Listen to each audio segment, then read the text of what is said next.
Imagine a sprawling mansion overlooking the Pacific Ocean. Salt-laced breezes caress the manicured lawns. Inside, a solitary figure paces, his eyes glued to a stock ticker.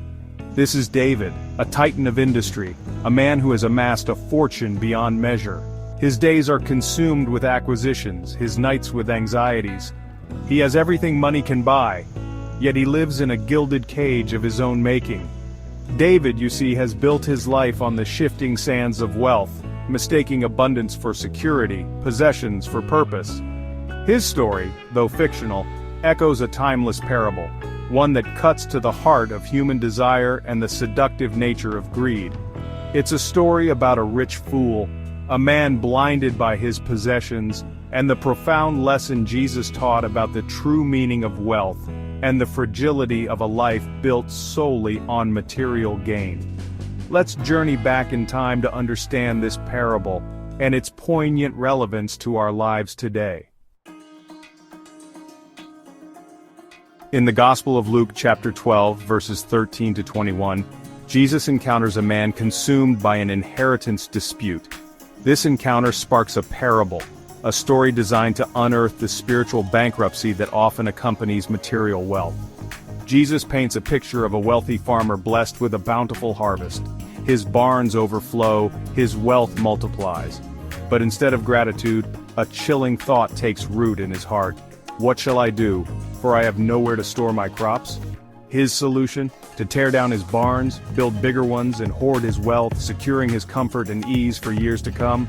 He congratulates himself, proclaiming, "Soul, you have ample goods laid up for many years. Relax, eat, drink, be merry." This, Jesus tells us, is the essence of a fool. The rich fool's folly wasn't his wealth. It was his misplaced priority, his belief that security and happiness resided solely in material possessions. He failed to grasp that true life, abundant life, isn't measured by the size of one's barns or the fullness of one's bank account.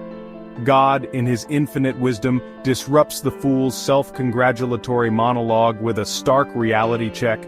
Fool, this night your soul is required of you, and the things you have prepared, whose will they be? The man's life ends abruptly, his meticulously crafted plans dissolving into dust.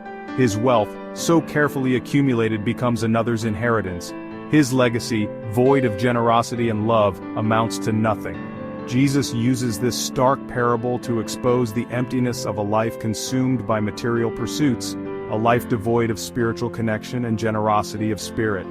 The rich fool's story serves as a timeless warning against the seductive nature of greed and the folly of placing our security in worldly possessions. Section 4. Modern-day fools, trapped in the cycle of greed. The parable of the rich fool, though spoken centuries ago, remains startlingly relevant in our modern world.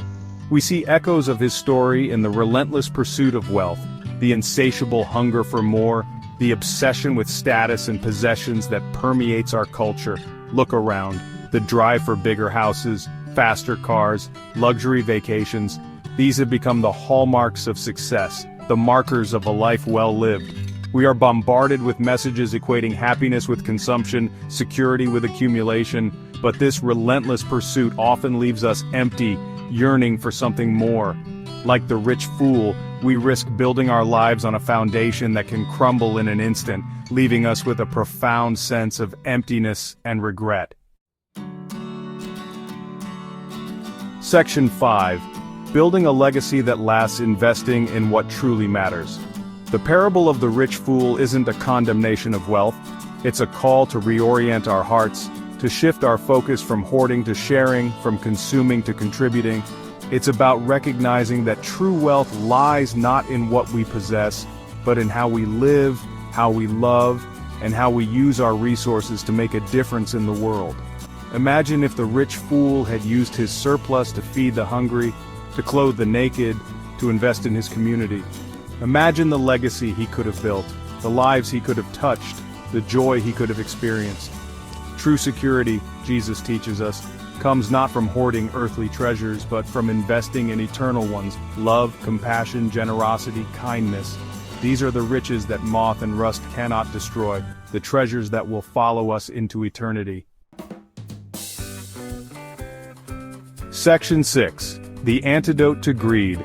A heart filled with gratitude and generosity. So how do we avoid falling into the trap of the rich fool? How do we cultivate a heart of contentment and generosity in a world obsessed with material gain? The answer lies in cultivating an attitude of gratitude. When we focus on what we have, rather than what we lack, our perspective shifts. We begin to see the abundance in our lives, the blessings that surround us each day. And gratitude, my friends, is the wellspring of generosity. When our hearts are filled with thankfulness, we naturally want to share our blessings with others. We find joy in giving, in using our resources to make a difference in the lives of those around us. Section 7. Finding True Riches. The parable of the rich fool stands as a timeless reminder that true wealth isn't measured in possessions, but in the richness of our relationships, the depth of our character, and the impact we make on the world. It's a call to live with open hands, to find joy in giving, and to invest in treasures that will last for eternity. Let us choose to be rich in love, in compassion, in generosity of spirit. For these are the true riches, the ones that will never fade away.